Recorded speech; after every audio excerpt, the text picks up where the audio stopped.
Selamat siang, perkenalkan nama saya Maria Justika Palestinan, NIM 1903030076, kelas B, semester 5, jurusan Sosiologi.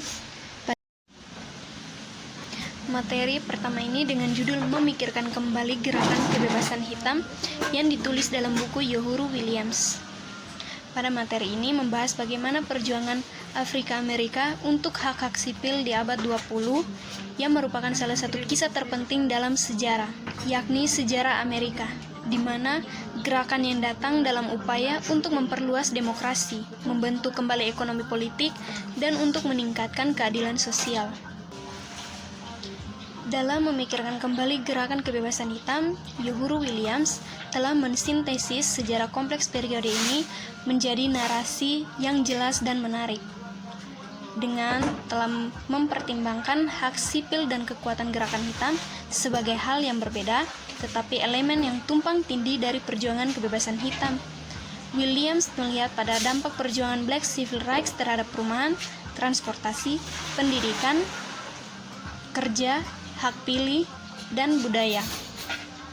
Ada beberapa bagian dalam membahas mengenai materi tentang perjuangan kebebasan hitam ini. Yang pertama, pencitraan ulang perjuangan kebebasan hitam. Di samping kemenangan yang dicapai oleh perjuangan kebebasan hitam merupakan suatu tantangan yang besar yang saat ini sedang dihadapi oleh berbagai negara, termasuk tingkat pengangguran kulit hitam yang begitu mengejutkan terjadi di mana-mana, kebrutalan polisi yang meluas, dan penahanan massal yang belum pernah terjadi sebelumnya.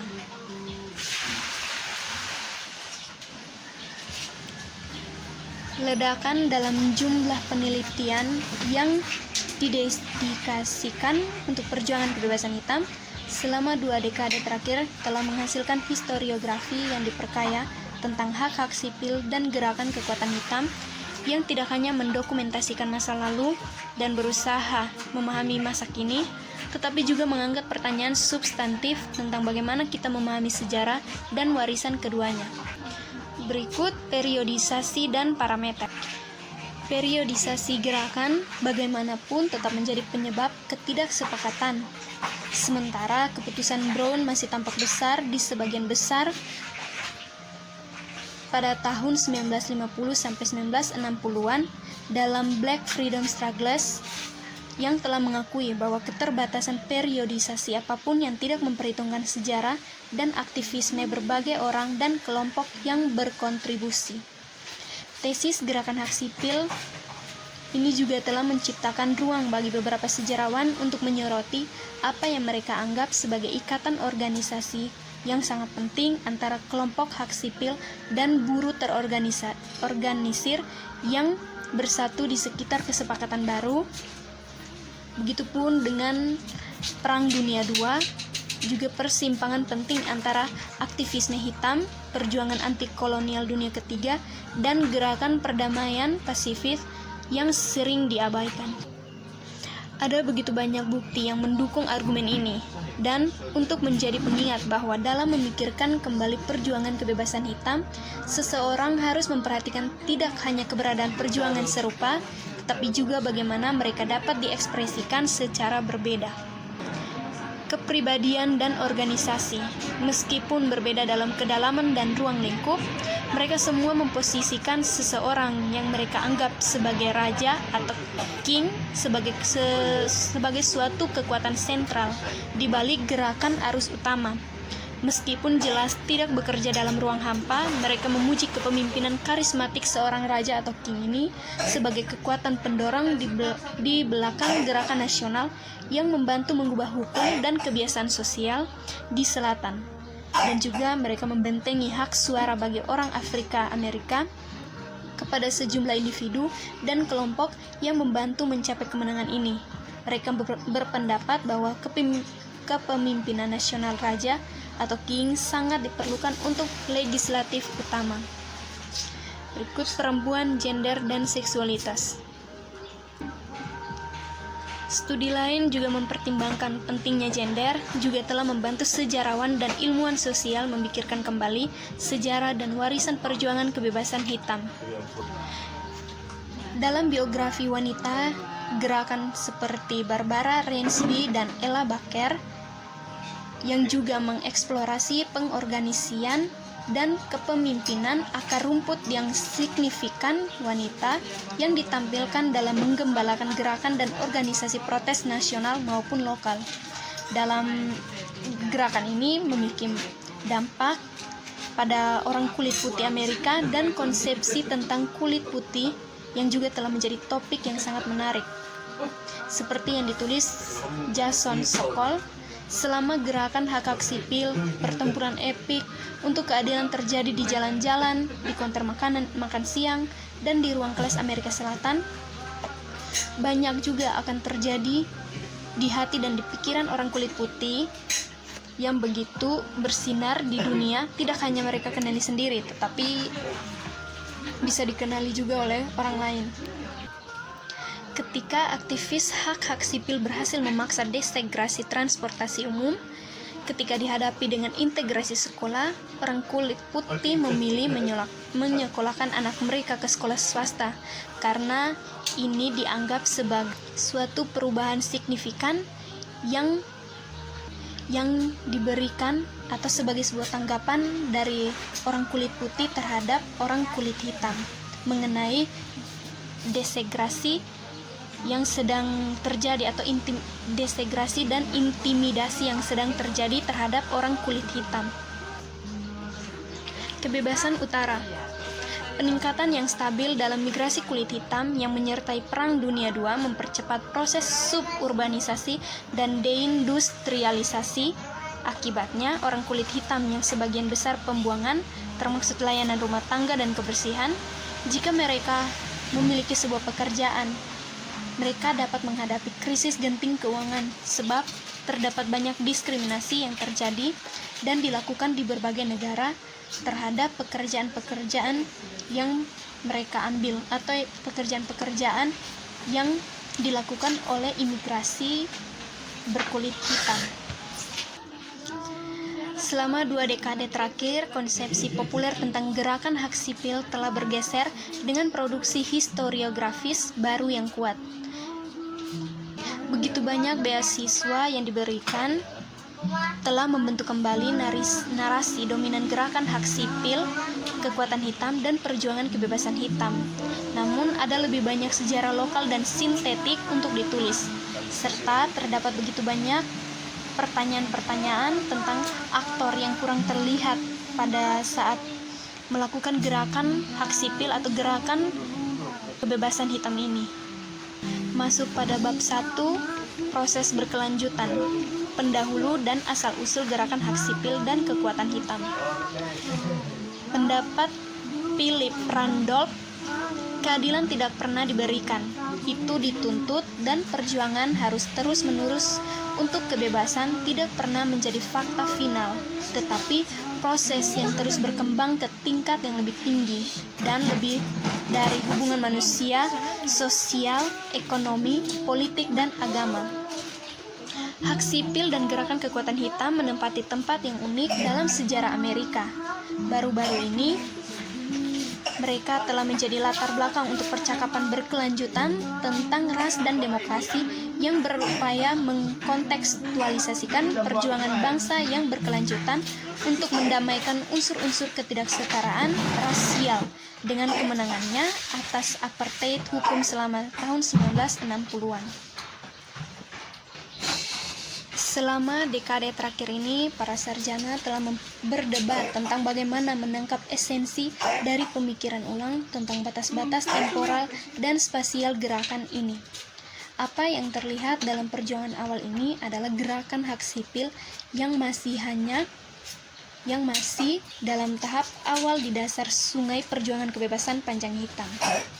Dasar sungai itu tidak hanya menginkubasi perjuangan untuk hak-hak sipil, tetapi juga gerakan kekuatan hitam yang muncul sebagai sebuah gerakan paralel yang berusaha membangun identitas budaya hitam yang berbeda, serta lembaga dan Ikatan Kulit Hitam yang independen dengan orang-orang keturunan Afrika di seluruh dunia.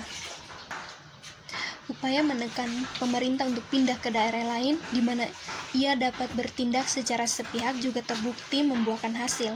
Pada awal perang, hanya sekitar 4.000 pria kulit hitam berseragam.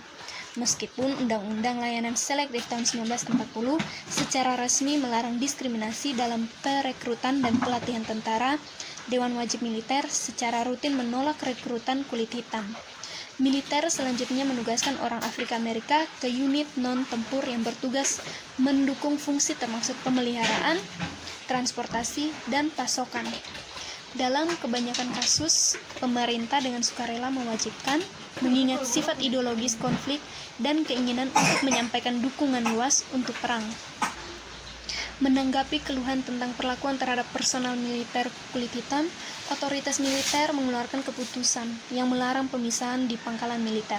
Dengan demikian, tentara Afrika Amerika yang kembali dari perang lebih bertekad dari sebelumnya untuk menantang kewarganegaraan kelas 2. Mereka bergabung dengan berbagai aktivis lainnya, termasuk penyelenggara buruh, pasifis, komunis, dan nasionalis hitam, yang agendanya sendiri juga menargetkan rasisme dan ketidaksetaraan yang menentukan kehidupan bagi orang Afrika Amerika. Selama 2 dekade berikutnya, upaya penggabungan mereka untuk mengatasi masalah perumahan, pendidikan, praktik perburuan yang tidak adil, menurut Jim Crow Justice, hak suara dan diskriminasi dalam transportasi dan tempat-tempat akomodasi publik, meluncurkan gerakan hak sipil modern. Bab 2, Perang Sipil Kedua Amerika. Aksi langsung non-kekerasan berusaha menciptakan krisis semacam itu dan menumbuhkan ketegangan sedemikian rupa, sehingga komunitas yang terus-menerus menolak untuk bernegosiasi dipaksa untuk menghadapi masalah tersebut. Menurut Charles Payne, gerakan hak sipil di Mississippi adalah gerakan yang muncul dari 2 tradisi yang berbeda. Sebuah tradisi mobilitas komunitas yang berfokus pada skala besar, relatif pendek, kampanye publik jangka panjang, dan tradisi perorganisasian masyarakat yang menekankan pembangunan dan pengembangan pemimpin masyarakat.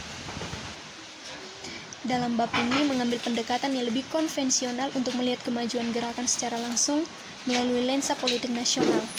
Pada tingkat makro ini, janji dan retorika demokrasi Amerika tampak besar membantu mendefinisikan gerakan sebagai upaya menyelesaikan busur yang dimulai oleh revolusi Amerika dan memastikan kesetaraan mutlak di bawah hukum. Bab 3, kekuatan kepada rakyat, yakni kekuatan hitam. Black Power memberikan kekuatan kepada orang-orang yang belum memiliki kekuatan untuk menentukan nasibnya, menurut Wayne Hamilton. Sebagai perempuan kulit hitam, politik, dan afiliasi politik, saya terikat dan mengalir dari partisipasi dalam perjuangan rakyat untuk pembebasan dan perjuangan orang-orang tertindas di seluruh dunia memperoleh imperialium Amerika. Kekuatan hitam dan perlawanan bersenjata. Black Power lebih dari sekedar perlawanan bersenjata. Dulu tentang menciptakan program bertahan hidup yang mencari kekuatan politik, otonomi budaya, dan swasembada ekonomi. Kembali ke pergantian abad, nasionalis kulit hitam seperti Marcus Garvey yang telah mempromosikan gagasan dan gerakan terpadu orang kulit hitam di seluruh diaspora Afrika. Secara internasional, para aktivis tersebut melihat perjuangan untuk kesetaraan kulit hitam di Amerika Serikat terkait erat dengan perjuangan orang-orang keturunan Afrika di seluruh dunia. Garvey khususnya mengistimewakan Hindia Barat dan benua Afrika, di mana ia berpendapat bahwa eksploitasi ekonomi Eropa, perbudakan, dan monopoli politik asing menyangkal hak orang kulit hitam untuk menentukan hukum dan takdirnya sendiri. Kekuatan hitam di kampus. Salah satu tempat di mana Black Power menemukan audiens yang disambut adalah kampus-kampus, sama seperti hal yang dimiliki oleh ruang intelektual, pengetahuan dan studi ini, inkubator yang terbukti untuk aktivisme yang terkait dengan gerakan hak sipil. Mereka juga memberikan ruang bagi para aktivis Black Power untuk mengeksplorasi, merenungkan, dan memperdebatkan jalur alternatif untuk memperdayakan orang-orang kulit hitam. Gerakan seni hitam. Black Power juga melahirkan ekspresi artistik baru dalam segala bentuk dengan kedua nuansa politik dan budaya.